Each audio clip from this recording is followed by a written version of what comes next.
ጠቀለለ ካረዝ ገስተሮማ ንገሩት ለጣሊያን ጆሮ እንዲሰማ ንገሩት ለፈረንጅ መቼም መስሚያ የለው ድሮም አመጣጡ መንገድ ሊሰራ ነው ተባለ እንጂ አገር ሊገዛ አልመጣም። ማንም አላስገዙትም። አርበኞቹ ለጣሊያን ግብር አላስገበረም። ህዝቡ አልገበረለትም። ህዝቡ ለጣሊያን አልገበረ። ይሄ ነው አርበኛ የጀግና ሀገር ያሰኘው።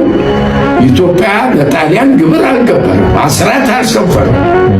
ስለዚህ ነው ቅኝ ግዛት ያልተያዘው ያልተመዘገበው ህዝቡ ስላልገበረልን ስላላመነ ነው።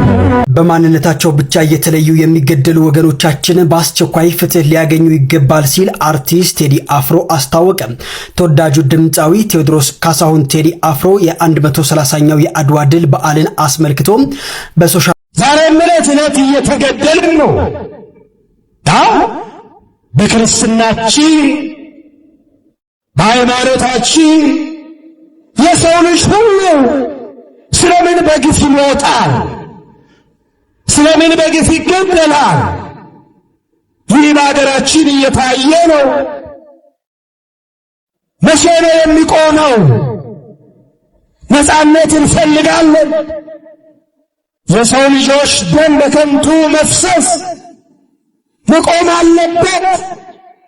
ይሄ ፖለቲካም አይደለም። ነፃነትን መፈለግ፣ ሰላም መሻት፣ እረፍት መፈለግ፣ አንሙት ማለት።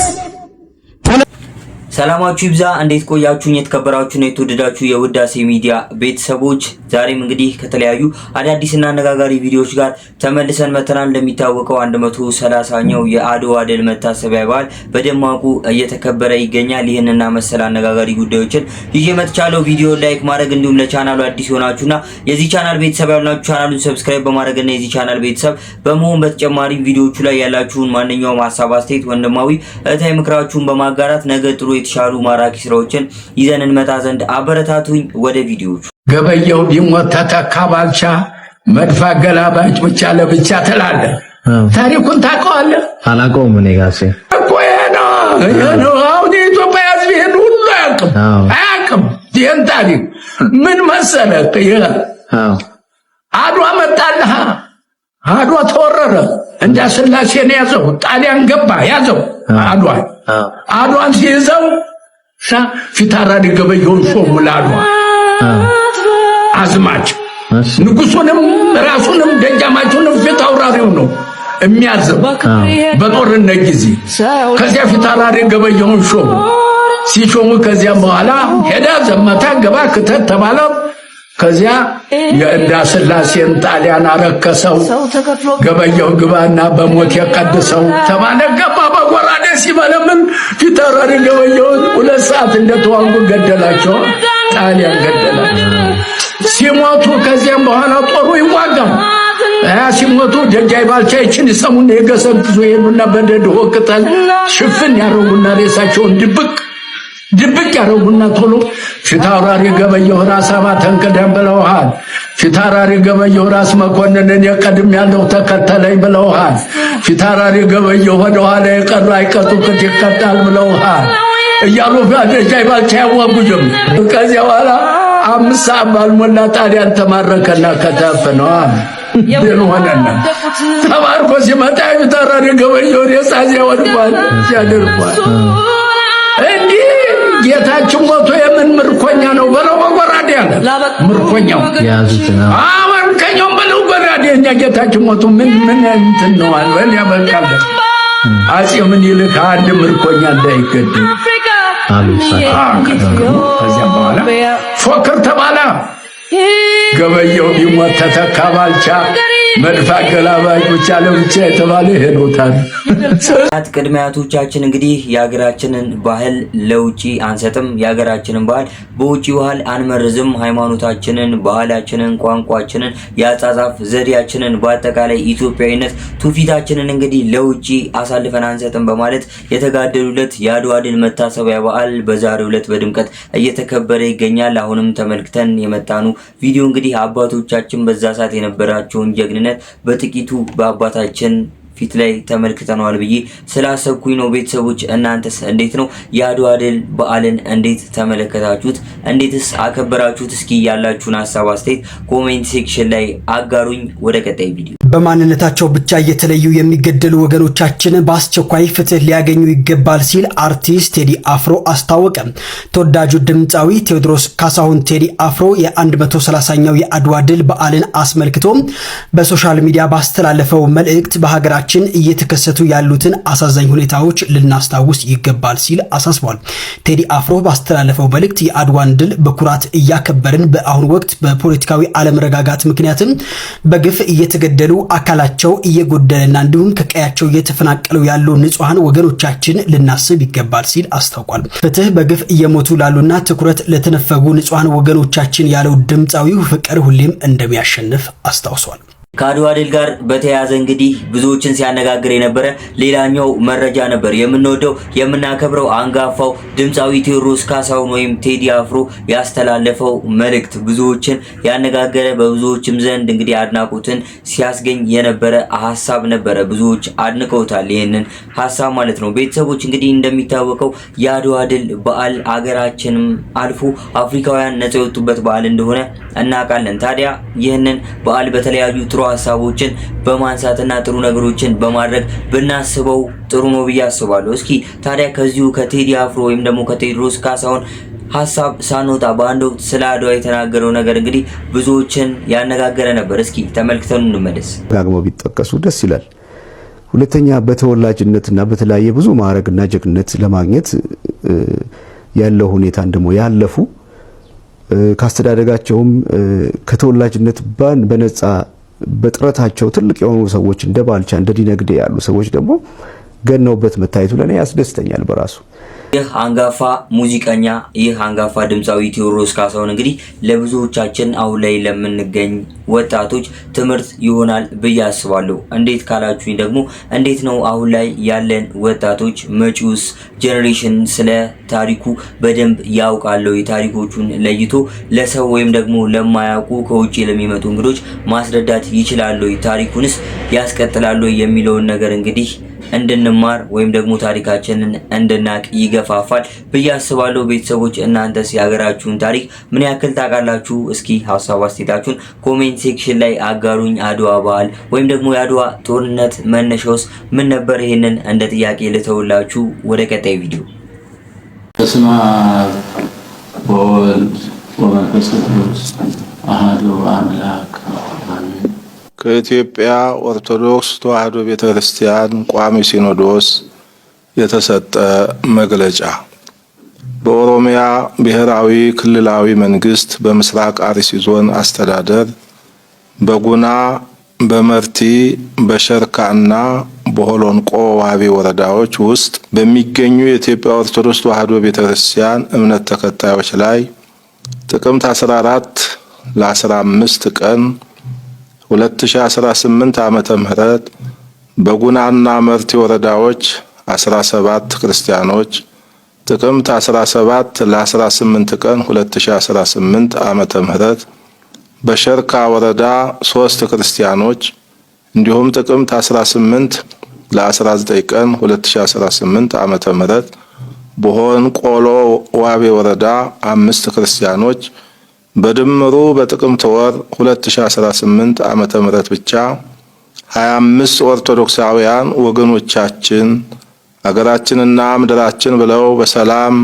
በተኙበት በድንገት ማንነታቸው ባልታወቀ ታጣቂዎች በአሰቃቂ ሁኔታ እንደተገደሉና ግድያውም ከዕለት ወደ ዕለት እየተባባሰ መሆኑን የምስራቅ አርሲ ሀገረ ስብከት ጽሕፈት ቤት የላከውን ሪፖርት ቋሚ ሲኖዶሱ የተመለከተው በከባድና ጥልቅ የሐዘን ስሜት ነው። በመሆኑም በምስራቅ አርሲ ሀገረ ስብከት እንዲህ አይነቱ አሰቃቂ ድርጊት ሲፈጸም የቆየው በተደጋጋሚ እንደመሆኑ መጠን እንዲህ አይነቱ አስነዋሪ ድርጊት በቅዱሳት መጻሕፍት ሆነ በሰው ልጅ ሰብአዊ መብት ፈጽሞ ተቀባይነት የሌለው በነጻነት የማምለክ ህገ መንግስታዊ መብትን የሚጋፋ ተከባብሮና ተቻችሎ የመኖር መንፈሳዊ እሴቶቻችንን የሚያጠፋ ክብረነክና ሊወገዝ የሚገባው ስነ ምግባራዊ ድርጊት በመሆኑ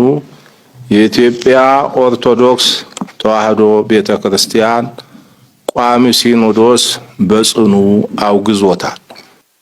ሆኖም ጉዳዩ በቀጥታ የሚመለከታቸው መንግስታዊ አካላቱም ይሁን ሰብአዊ የሆነ ተግባር በጽኑ በማውገዝና በሕገ መንግስቱ የተረጋገጠውን በሕይወት የመኖርና የእምነት ነጻነት መብትን እንዲያስከብሩልንና ይህን አስነዋሪ ድርጊት የፈጸሙትን ሕገወጥ ግለሰቦች ለሕግ በማቅረብ የሕግ የበላይነትን ከማረጋገጥ በተጨማሪም በቀጣይ እንዲህ አይነቱ ሕገወጥ ተግባር እንዳይደገም አስፈላጊውን የሕግ ከለላ በመስጠት ኃላፊነታቸውን እንዲወጡ ቋሚ ሲኖዶስ መንፈሳዊ ጥሪውን ያስተላልፋል።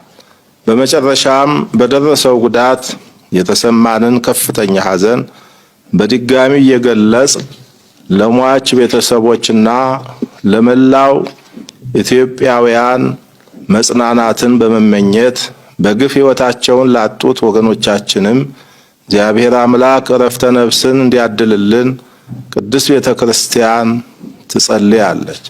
የኢትዮጵያ ኦርቶዶክስ ተዋሕዶ ቤተክርስቲያን ቋሚ ሲኖዶስ ጥቅምት 20 ቀን 2018 ዓመተ ምህረት አዲስ አበባ። ሌላኛው የሰሞኑ መነጋገሪያ ነው። በኢትዮጵያ ኦርቶዶክስ ተዋሕዶ እምነት ተከታዮች ላይ በሀገራችን አንዱ ክፍል በሆነው በአሩሲ ጭፍጨፋ እየተደረገ ይገኛል የሚሉ ዜናዎች በተለያዩ የማህበራዊ ድረገጽ መተግበሪያዎች ላይ የተለያዩ ሰዎች ሲያጋሩ ተመልክተናል። ታዲያ ቤተሰቦች ይህ ጉዳይ እንግዲህ ብዙዎችን ከማነጋገር አልፎ አሁን እንደተመለከትነው ሲኖዶሱ ጋር ደርሶ ሲኖዶሱ ይህንን መግለጫ ሰጥቷል። ታዲያ ይህ መግለጫ እንግዲህ ብዙዎች ተመልክተውት ብዙዎች ሲቀባበሉት የነበረ መረጃ ነው። አሁን ላይ እንግዲህ በእንደዚህ አይነት ነገሮች መጣላት ከዘመኑ ትንሽ ወደ ኋላ የቀረ ይመስላል። ሰላማዊ አማራጮች ካልተሳኩ ኢትዮጵያውያን የአድዋ ልጆች መሆናቸውን ያሳያሉ። ክብርት ከንቲባዋ ያስተላለፉት መልእክት ብዙዎችን እያነጋገረ ይገኛል። በዚህ ሰዓት የአዲስ አበባ ከተማ ከንቲባ አዳነች አቤቤ ከከተማ ወጣቶች ጋር ባደረጉት ውይይት የኢትዮጵያን የባህር በር ጥያቄ የወቅቱ ትውልድ የማይደራደርበት ብሔራዊ ጉዳይ መሆኑን ገልጸዋል። ከንቲባዋ በንግግራቸው በወቅቱ ኢትዮጵያ በታሪክ አጋጣሚ የባህር በር አጥታ የቆየችበትን ሁኔታ በማስታወስ አዲሱ ትውልድ ግን ይህንን ተዘግቶ የመኖር ዕጣ ፋንታ የማይቀበል መሆኑን በአጽንኦት ተናግረዋል። ኢትዮጵያ ለጥያቄዋ በቂ የታሪክ የመረጃና የዓለም አቀፍ ሕግ ማስረጃዎች እንዳሏት የጠቀሱት ከንቲባዋ ጉዳዩን በሰላማዊ መንገድ ለመፍታት መንግስት ቁርጠኛ መሆኑን አስታውቀዋል። ከንቲባዋ ተዘግቶበት የሚኖር ወጣት የለም ብለዋል በንግግራቸው። አክለውም ሀገሪቱ ከማንኛውም ጎረቤት ሀገር ጋር ወደ ግጭት የመግባት ፍላጎት እንደሌላትና በጦርነት አንድ ጥይት ሆነ የአንድ ሰው ሕይወት እንዲጠፋ አንፈልግም ሲሉ የሰላምን አስፈላጊነት አብራርተዋል ከንቲባዋ። ሆኖም ሰላማዊ መንገድ የአንድ ወገን ፍቃድ ብቻ አለመሆኑን በመጥቀስ ዲፕሎማሲያዊ ጥረቶች ተሟጠው የማይሳኩ ከሆነ ኢትዮጵያ ሉዓላዊነቷን ጥቅሟን ለማስከበር ወደ ኋላ እንደማትል ገልጸዋል ከንቲባዋ። ንግግራቸውን ሲያጠቃልሉም ሰላማዊ አማራጮች ካልተሳኩ ኢትዮጵያውያን የአድዋ ልጆች መሆናቸውን በተግባር እንደሚያሳዩ በማሳሰብ ለወጣቶቹ ጥሪ አቅርበዋል። እንግዲህ የአድዋ ድል መታሰቢያ በዓል ዛሬ እንግዲህ በድምቀት ተከብሯል። ይህ በዓል የአደባባይ በዓል እንደመሆኑ ብዙዎችም እንግዲህ ግልብጥ ብለው ወጥተው በአንድ ላይ ያከበሩት በዓል ነበር። ከዚህ ጋር በተያያዘ እንግዲህ የከተማችን ከንቲባ አዳነች አቤቤ የሰጡትን አስተያየት ነበር ተመልክተን የተመለስነው። ዛሬ ዕለት እየተገደልን ነው። በክርስትናችን በሃይማኖታችን የሰው ልጅ ሁሉ ስለምን በግፍ ይሞታል? ስለምን በግፍ ይገደላል? ይህ በሀገራችን እየታየ ነው። መቼ ነው የሚቆመው? ነፃነት እንፈልጋለን። የሰው ልጆች ደም በከንቱ መፍሰስ መቆም አለበት። ይሄ ፖለቲካም አይደለም። ነፃነትን መፈለግ፣ ሰላም መሻት፣ እረፍት መፈለግ፣ አንሙት ማለት ፖለቲካ ሳይሆን ሰብአዊነት ነው። ሰው መሆን ነው። አዎ ሊበቃ ይገባል ወገኖቼ። መተሳሰብ ይሻለናል። መተሳሰብ ይሻላል። ደከመን፣ ብዙ ጊዜ ሰማን፣ እናንተም ፈረዳችሁብን በእኛ፣ እናንተም ወቀሳችሁን። እውነት አላችሁ፣ ግን ለማን የምንነግረው ይሄንን? ማን የሚሰማን ይሄንን? ማን የሚያቆመው ይሄንን? አሁን ይብቃ፣ ተለማመድነው።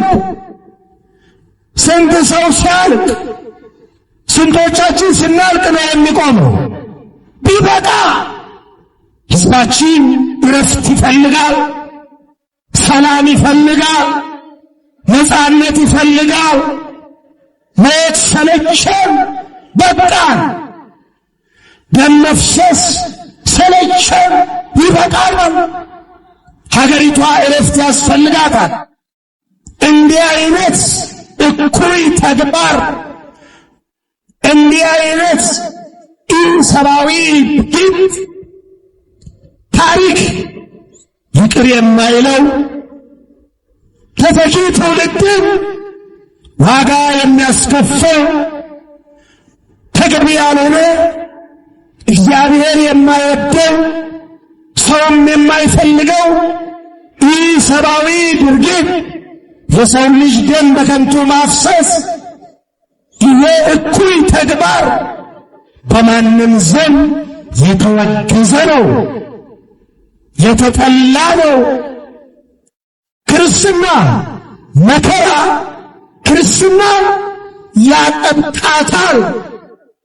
በመከራ እንጠነክራለን፣ በመከራ እንበዛለን፣ በመከራ አንቀነስ። ጋሚ እንኳን ለአድዋ ድል መታሰቢያ በዓል በሰላም አደረሳችሁ ለማለት እፈልጋለሁ። እንግዲህ በዓሉን በማሰብ የአባቶቻችን ጀግነት በማሰብ እንግዲህ ማስቀጠል መቻል አለብን። እኛም በዚህ ዘመን መወጣት ያለብንን ነገር በመወጣት ይህንን በዓል ማስቀጠል መቻል አለብን ብዬ አስባለሁ። ቤተሰቦች ለዛሬ ይዤላችሁ የመጣኋቸው ቪዲዮዎች እነዚህን ይመስሉ ነበረ።